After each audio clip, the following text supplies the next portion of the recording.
Una de las cuestiones importantes que la autora, que Susana Bianchi destaca, es la cuestión de los ejércitos. Ahí ella va a hacer pie en dos cuestiones. Por un lado, tenemos países que vienen armándose en una carrera armamentística.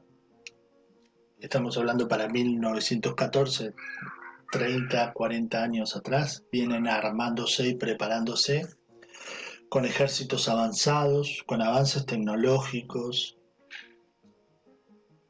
y con un programa sistemático de generar ejércitos modernos. Por el otro lado, tenemos países con ejércitos que siguen siendo muy antiguos, ejércitos que todavía siguen pensando la guerra en una configuración como la del siglo XVIII.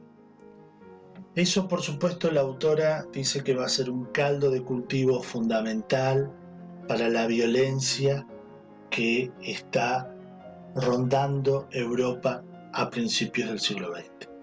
Esta famosa paz armada que se llamó, en donde no hubo conflictos directos en el territorio europeo, pero que sí los hubo en el territorio africano, sobre todo, y en esta cuestión de países que van acrecentando sus ejércitos, indudablemente en algún momento va a estallar, y la Primera Guerra Mundial o estos conflictos que se desatan a partir del asesinato del archiduque van a ser una excusa perfecta para poner en funcionamiento esa maquinaria que lleva mucho tiempo de preparación.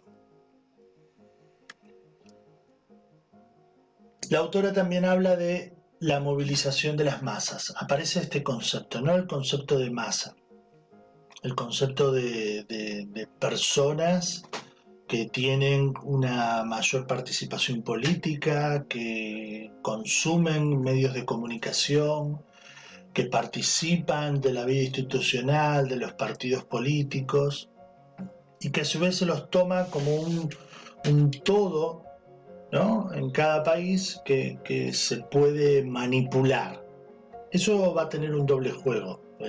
Por un lado va a ser bastante complejo porque si bien hay muchas cuestiones que se pueden movilizar, y esto trae aparejado muchos estudios de la sociología de masas y demás, hay algunas cuestiones que se pueden movilizar y hay otras cuestiones que por supuesto no se pueden movilizar, y eso va a generar conflictos de interpretación y conflictos de interpretación política en cuanto a las acciones a seguir, ¿no? La famosa aparición del concepto de opinión pública, ¿no? ¿Qué piensa esa masa? ¿Está a favor, está en contra de tales medidas, de tales otras? Y por supuesto la cimentación de lo que comienza principalmente a principios del siglo XVIII, pero que ahora ya empieza a conformar un cambio en la estructura social, que es la aparición de la clase media. La clase media está conformada principalmente por profesionales de diversos rubros, está conformada por los empleados estatales, está conformada por aquellos cargos dentro de las empresas, cargos dirigenciales que no llegan a ser gerentes, pero que tienen algún cargo de jefatura y demás, de algún departamento. Todo ese grupo conforma lo que se va a llamar la clase media, y a esa clase media después se empiezan a sumar también, cuando empecemos a ver, pero eso va a ser más entrado el siglo XX, cuando empecemos a ver mejoras en las condiciones de trabajo, va a empezar a ingresar también gran parte de la clase obrera. Pero esta clase media, conformada a principios del siglo XX, ya tiene una estructura dentro de la sociedad europea y empieza a tener una importancia vital. Esta clase media se va a manejar siempre entre una mirada hacia la clase alta y una mirada hacia la clase baja, ¿no? Y ahí se configura también esto que hablábamos anteriormente de la opinión pública. ahí va a tomar un papel preponderante. Otra de las cuestiones que trabaja la autora tiene que ver con que en este mundo de masas, de clase media, de opinión pública, ¿cómo hace la burguesía para recobrar cierta lealtad a su poder? ¿Por qué sucede esto? Digo, cuando uno empieza a tener mejoras en su educación, mejoras en su nivel de vida, mejoras en su nivel cultural, por supuesto empieza a exigir o poner en duda o poner en conflicto estas situaciones de poder. Un poder que a los burgueses en ese momento, estamos hablando del siglo XIX, prácticamente no se lo ponía en duda y que ahora, a principios del siglo XX, sí se empieza a poner en duda. Entonces la pregunta que se hacen, y esto está analizado, ahora ya lo vamos a ver, es cómo recobramos la lealtad del poder. Y acá es donde aparece la autora, menciona al autor Eric Hobsbawm con un libro que él trabaja que se llama La invención de las tradiciones. Lo que dice Hobsbawm es que en muchos países de Europa, y esto se va a extrapolar también a América y sobre todo a nuestro país también, es el mismo Estado el que comienza a difundir algunas tradiciones, símbolos, ritos, para configurar un cuerpo de nación. Indudablemente, ese cuerpo de nación tiene que ver con los intereses de los sectores dominantes de ese momento. Y acá es en Europa donde comienza a construirse y a lograr mucha más fuerza una idea que ya venía de las invasiones napoleónicas, si se quiere, que es esta idea del nacionalismo. Y el nacionalismo exacerbado a tal punto que comienza a tener un fuerte juego el prejuicio racial.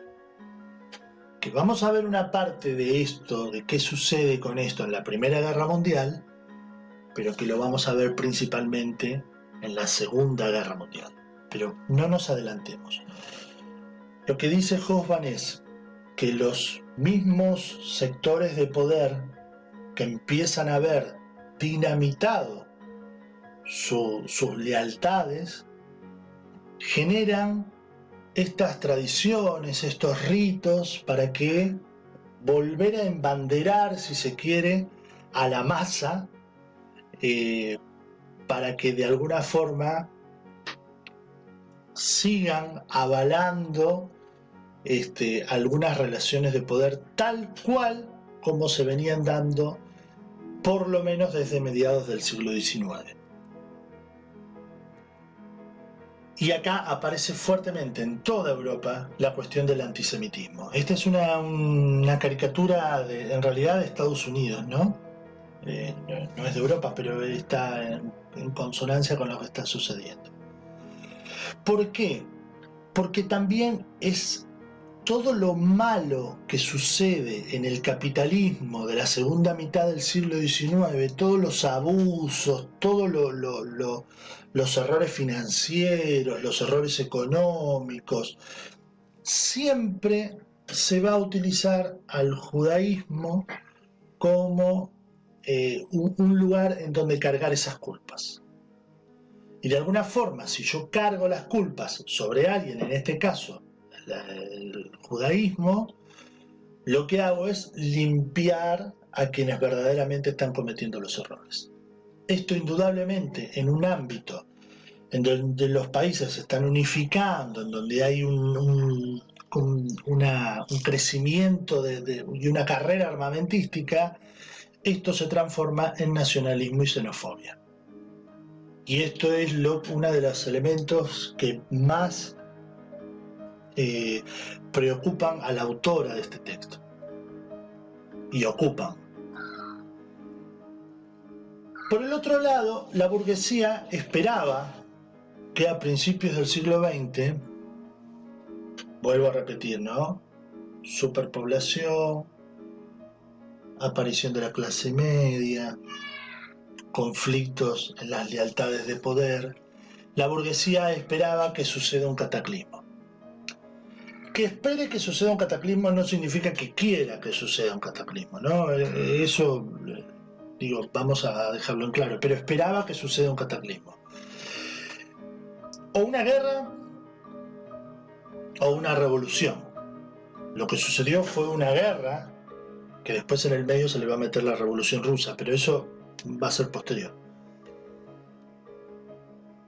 ¿Por qué esperaban un cataclismo? Las masas, esto que venimos definiendo, que cobran poder y organización, hacen que la burguesía se mueva del liberalismo, de las ideas liberales, las ideas de progreso, hacia las ideas del conservadurismo. Acá hay un desplazamiento muy profundo, que en nuestro país se puede ver con muchísima claridad, pero es en las últimas décadas del siglo XIX y la primera década del siglo XX, cuando la burguesía se traslada de ese liberalismo progresista del siglo de las luces del siglo XVIII, que es la bandera de la Revolución Francesa, al conservadurismo más atávico. La otra cuestión es que en el siglo XVIII había grandes diferencias. Había una clase rica y había una clase pobre. Esas diferencias empiezan a borrarse. ¿Por qué? Por la aparición de la clase media, por la aparición de las masas, por la aparición de la educación, de un montón de cuestiones. Entonces también la burguesía intenta de que los grandes grupos de poder económico europeo intentan de que se vuelvan nuevamente a dividir las aguas. Y una de las preguntas que se hacen es, ¿qué es esto de la clase media? ¿Qué es esto? ¿Qué es este grupo que está apareciendo, que ahora reclama participación política? Que ahora reclama participación en la riqueza, que ahora reclama obra pública, que ahora reclama. ¿Qué es esto que está apareciendo? Acá hay, por eso digo, esta necesidad de volver a dividir las aguas. Yo siempre digo, pero en realidad es la autora, ¿no? Susana Bianchi, que va guiando todo este video. En esta circunstancia, la burguesía se transforma en el centro del poder, porque prácticamente en la mayoría de los países termina de agotar a lo que era la clase de la nobleza. Y por último, vamos a ver que la educación a finales del siglo XIX y a principios del siglo XX empieza a tener un papel preponderante.